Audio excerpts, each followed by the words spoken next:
Okay, so we're here in Sancerre. It's actually a misty day, but at the same time, the weather actually is a beautiful day. And we're here with Guiilaume Reverdy, and we want to show everybody Guiilaume.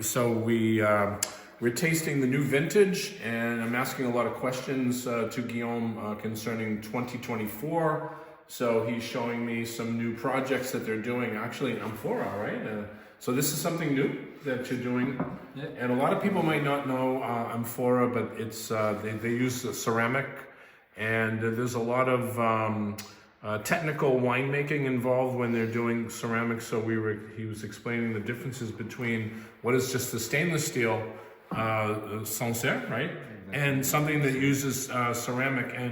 And so, without further ado, I'm going to pass a little bit to Guiilaume, but we can explain first off the vintage 2024. So you said that it was a difficult harvest. Rainy. It was rainy, and you also said that when in early like April and May you got a lot of rain.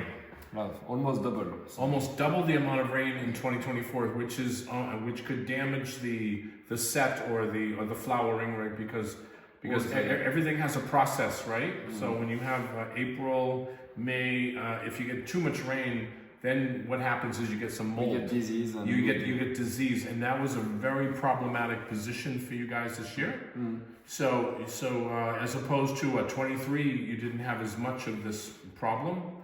But in some parts of Sancerre, you were saying that some people had even more damage because they lost a lot of the harvest, right? Harvest, yes. Regarding the culture of biologic, so it's we do the choice. We don't have any label, but of AB or Demeter. But we do a lot of job. We don't put any herbicides, but this year we do a lot of job, and we are pretty happy of the volume and the quality of this vintage.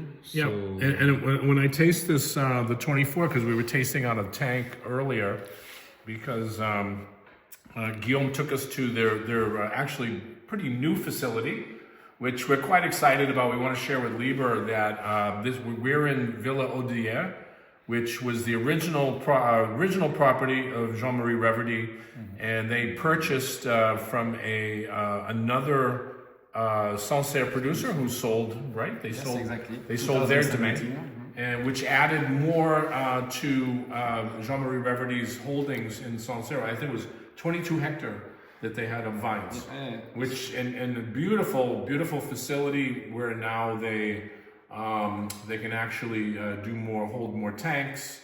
They can do more vinification and get the orders ready faster because it's all automated. He was showing us an automated system, exactly, right? So it's very exciting for the family, right, mm-hmm. to have this type of product. So we wanted to share that, but at the same time, getting back to 24 vintage. When I'm tasting the wines, I get a lot of fruit structure,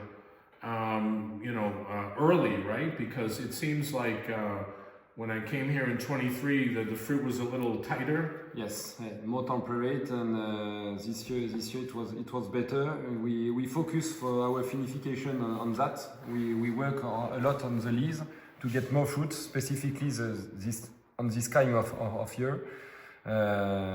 So we mix the lees before Christmas to get a little bit more fruit and to try to have the perfect balance and follow and have another vintage after 2023. Yes, I say it's. And then so today is February 4th.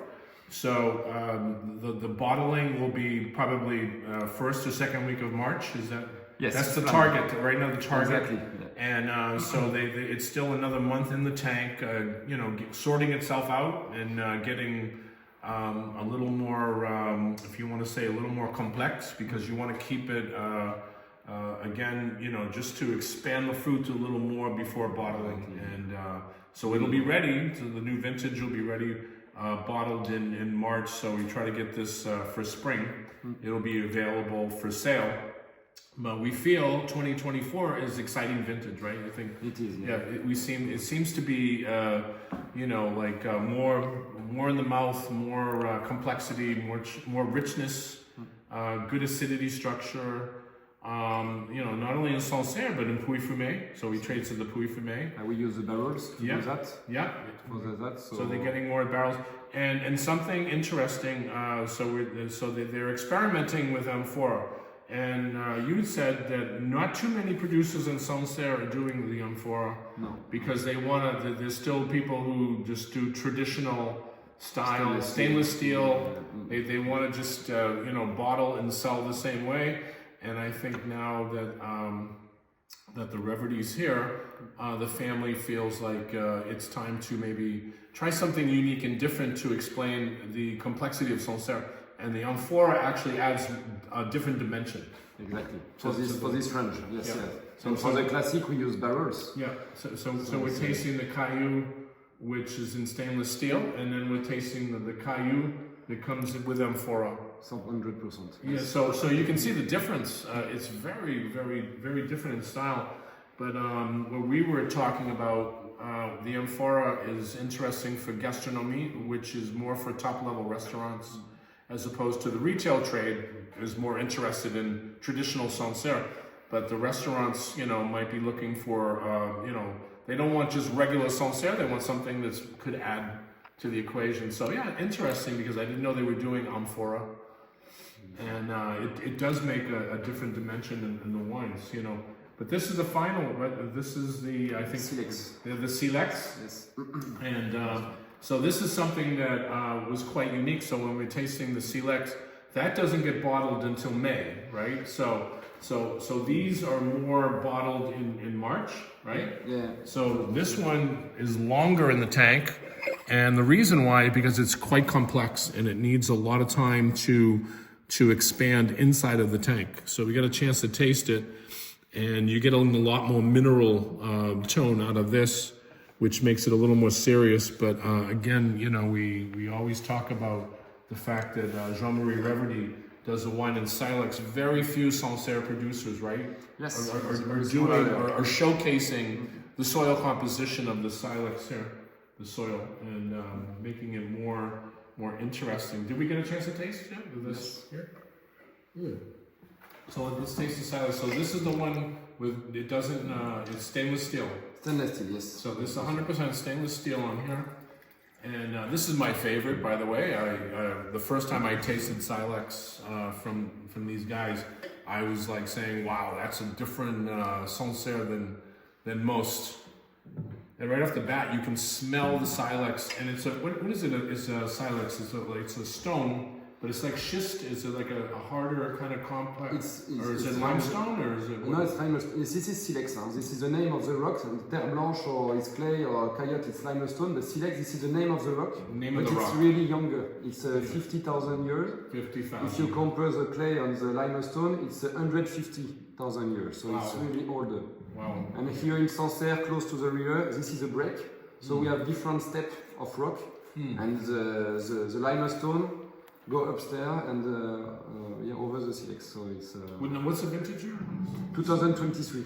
This is 23. Wow, this is a fabulous wine. I mean, it's got so much depth and structure. But again, when you taste the differences here, this is more amplified of terroir. Especially, I'm a mineral guy. I love saline, the salinity, yes, right? Exactly. You're getting more of that. Why is that special? Because it doesn't exist in Sancerre too much, because historically what they would do is they would blend the Silex and Terre Blanche, right? To do the classic. To do the classic style. So you would get a little bit of Silex, a little bit of Caillou, and but when you do 100% of the soil composition here, it's really showcasing the Silex, which I think is really, really cool. When you're tasting this wine, it's a really interesting wine. And this is, you have this in amphora too? The same, yes. The same so soil. this is the first time I've ever had a chance to taste this. And now, is this the first vintage? Yes, This we do separately like this. Exactly. So this is the first time that they're actually if you want to say, using amphora in to make this style. And the whole idea here, again, is to have more complexity, more of showing of the classic terroir. Long phenol. Yeah.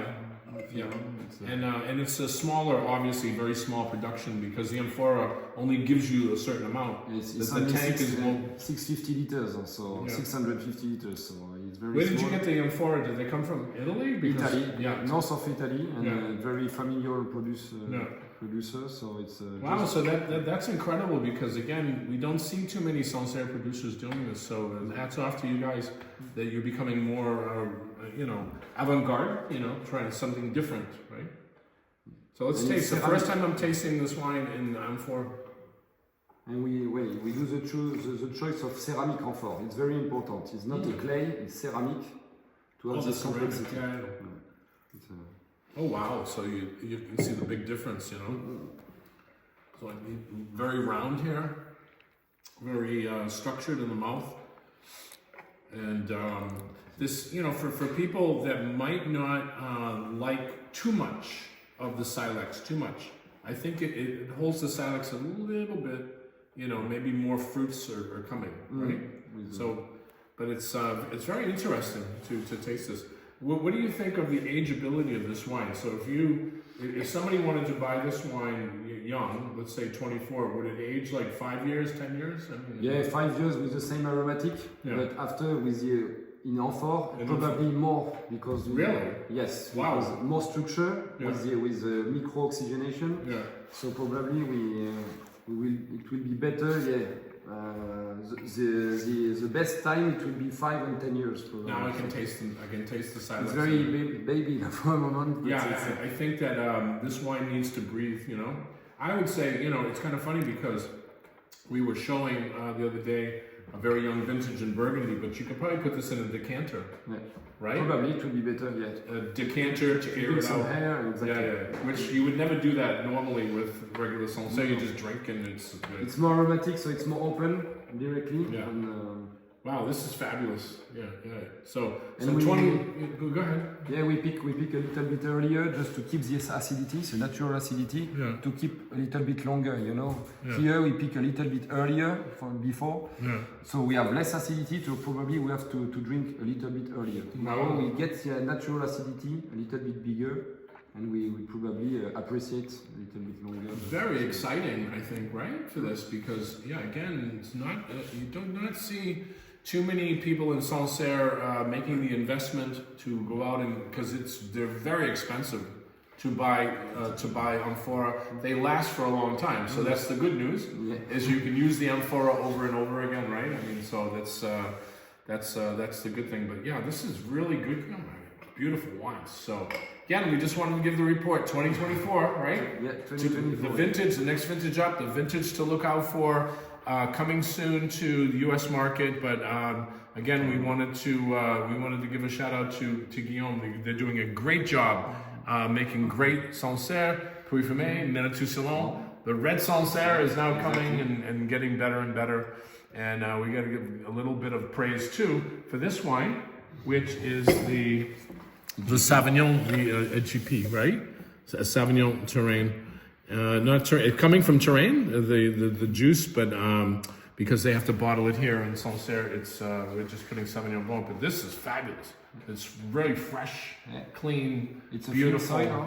Yeah, we're going to be selling a lot of this wine. I think it's a really great wine. Again, Guiilaume, this is really a pleasure to be with you today and to share beautiful glasses of Sancerre. Cheers. Cheers.